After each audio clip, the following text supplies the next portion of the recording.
일본 아베 정부 경제 보복에 대한 규탄 결의문.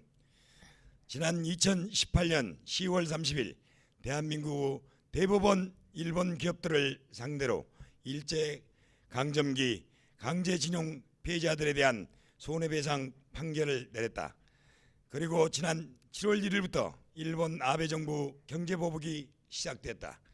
일본 아베 정부 경제보복 조치는 반도체와 디스플레이 조체 제조의 필수적인 핵심 소재 3개 품목과 대한민국 한국 수출 규제 강화하는 것, 포괄적인 수출 우대 자격을 의미하는 화이트 리스트에서 한국을 제외한다는 것이다.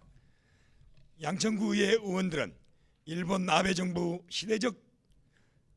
시대착오적 경제보복 조치에 대한 양천구민을 대표하여 강력하게 규탄한다.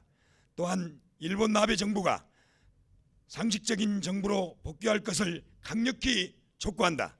지난 6월 오사카 G20 정상회담을 주최하면서 일본 아베 정부는 의장국으로서 자유롭고 공명하며 차별 없는 무역체제의 중요성을 확인한다는 공동선언문을 채택했다. 일본 아베 정부 총리 스스로 폐쇄 세션에서 자유롭고 공정하며 차별 없는 무역체제를 유지하고 발전시킬 수 있는 공동점을 자리했다고 강조했다. 그러나 일본 아베 정부는 공동선언문의 잉크가 마르기도 전에 한국에 대한 경제보복을 했다.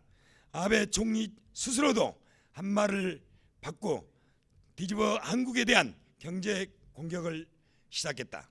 일본 노조는 자명하다. 한국 대법원은 일본 강점기 시대 강제징용 손해배상 판결을 별미삼아 한국 경제가 한 단계 높은 성장을 도모하는 시기에 경제 성장을 가로막고 한국 내부를 흔들려고 하는 것이다. 양천구에는 일본의 이러한 의도가 적중하지 못한 것임을 정중히 경고한다. 한국은 가정과 전자, 반도체 그리고 조선 분야에서 일본의 절대 위기를 하나씩 극복했다. 이번 일로 한국은 일본 소재와 부품 그리고 장비 의존도를 벗어나 수입처 다변화와 국산화 길을 갈 것이다. 결국 큰 타격을 입은 나라는 한국이 아니라 일본이 될 것이라는 점을 다시 한번 경고한다. 일본은 더 이상 전법 기업에 대한 대한민국 사법부 배상 판결이 국제법 위반이라는 궤변을 늘어놓지 말아야 한다. 일본이 할 일은 과거사에 대한 진솔한 뉘우침과 사죄이다.